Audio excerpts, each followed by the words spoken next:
On today's episode, we're going to make this reversible paw print slide bracelet to represent all of your furry friends and family members. You can flip it around and wear the other side out.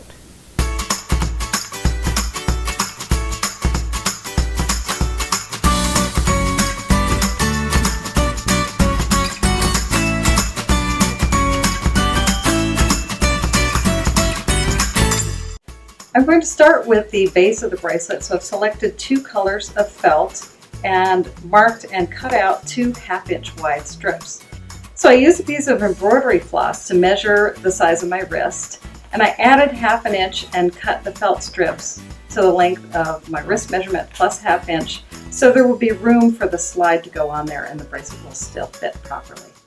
So now we're ready to stitch the bracelet together, and I have my little heart-shaped box with hand sewing needles from Clover, and there happens to be a needle in it with a nice big eye on it, so I could use this beautiful embroidery floss to make a decorative edge on my bracelet.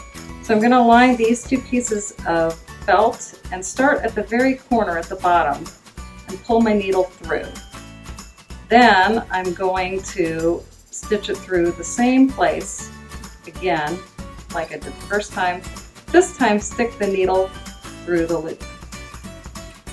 Then I'm going on to my next stitch, and what we're doing here today is a blanket stitch. I want to take the next stitch about 1/4 to 3/8 of an inch from the first one and pull the thread through top to bottom. I'm sorry, that would be bottom to top. And then when the loop gets a little smaller, I'm going to pull the needle through. And what this does is it creates a nice little decorative edge. And first I'm going to pull the thread toward me and then away, and that cleans that up nicely. Now you want to make sure that you take your stitch a little more than 1/16 and a little less than 1/8 of an inch from the edge. You want to make sure to catch both layers of the felt on there. And you continue to do this all the way up the edge of your felt. This will take about 3 feet of the embroidery floss doubled up to get to one end, or 6 feet to go all the way around. So as you can see, as you just continue to go, you get a really attractive edge on the bracelet. And this is just on one side.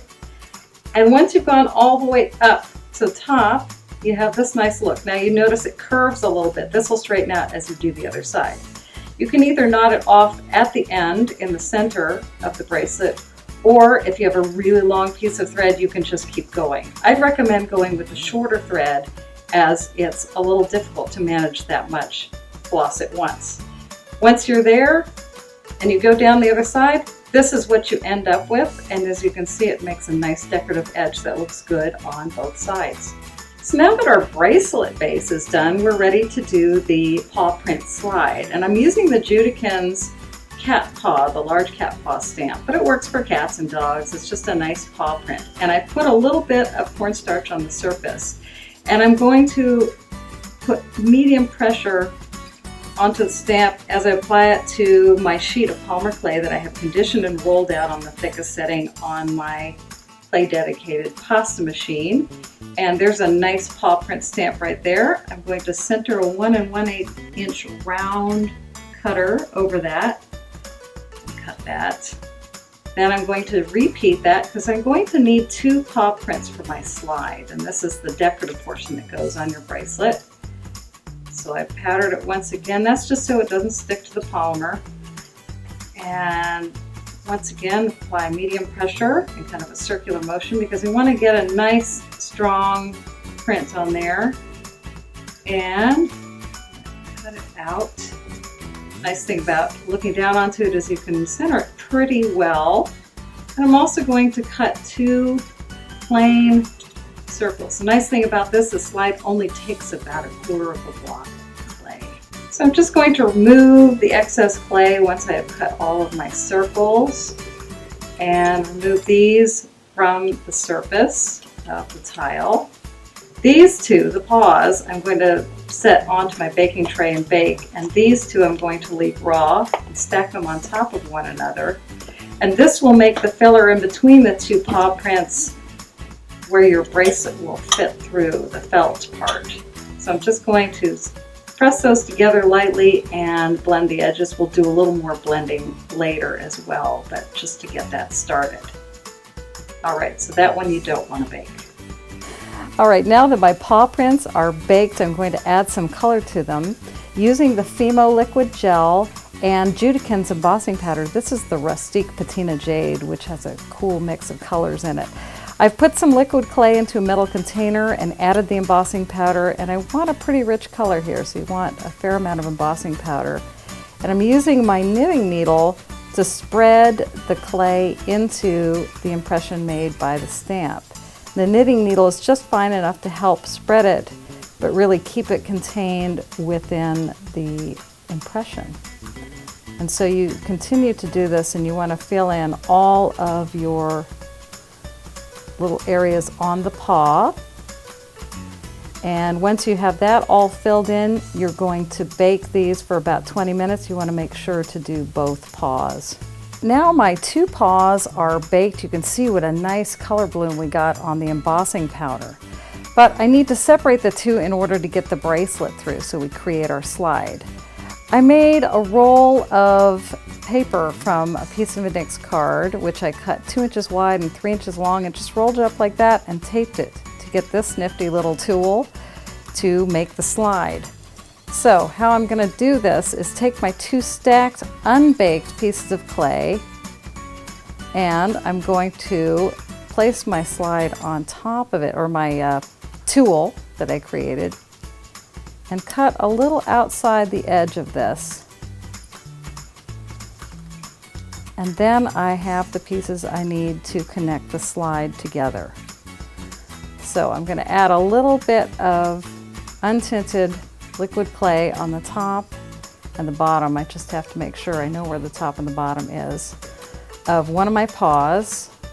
And I'm going to place one of the little pieces of clay on one side,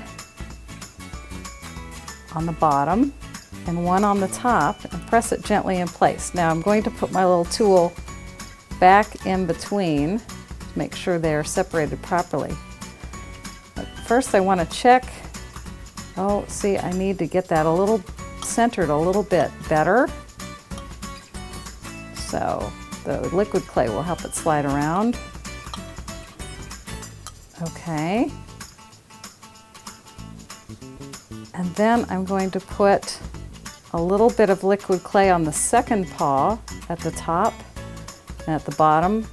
I try not to put too much in the middle, because when you bake it, you don't want the clay to stick to your little card tool. So I'll put those together, and then I'm going to pick up the whole thing and kind of squish it like a sandwich cookie. And then just carefully blend the clay on the edge. Now it looks a little bit lighter. This color does darken a bit in the baking process, so it will end up matching the clay on the top and the bottom. So you won't see that, it won't look like a different color. But just blend it until it's smooth, and then you're going to bake this, and once it's baked, then you can pull your little tool out of there. Now your slide is baked, and as you can see, the sides match the top and the bottom in color. And I've trimmed the end of my felt strip so it's very squared off and both colors are an even length. And then you want to make sure before you add the clasp on that you put the bracelet fabric through the slide before you put the clamp ends on. So I usually use my knitting needle once again and pull it through so the slide is centered. And we made paws on both sides so you can see that it is reversible. So I want to make a little decorative bead for the end of my bracelet. I took some of my scrap clay and rolled it into a tiny little, maybe 1/4 inch ball, and I'm going to take a head pin and just poke it through the center so as a hole for a bead. I'm going to set it on sandpaper. I'm using a sanding block here because that's what I had, but I like the texture on the sandpaper. Then I'm going to use my Clover Protect and Grip thimble. I was using the flexible thimbles earlier for actually sewing, but this I'm going to use as a texture tool because it has a great little metal tip on it. And center it over the ball and press it down. And now I have a great little textured bead to put on the end of the bracelet. It just needs to be baked. Now we're ready to finish the bracelet. So as you can see here, I've got the little extra bead. I've got a little 1/2 inch piece of chain with big enough loops that the clasp will fit through. This will act like an extender. I have a jump ring and a clamp for the end of the felt part of the bracelet. I have another clamp for the other end, and a jump ring and a clasp. This is how the assembly looks when it's all put together. The bead is looped through the chain, which is attached to the clamp on one end, and the clasp is on the other end. So I have my unfinished bracelet here, and you're just going to slide the felt into the little clamp, and you can use your knitting needle to kind of stuff it in there. And once you have it the way you like it, you'll just use your pliers to clamp it down. Now I've got the ends on the finished bracelet here, and as you can see, the clamp is pressed down on both sides and neat, and I got all my ends stuffed in there. Just make sure that you add your slide before you put the clamp ends on.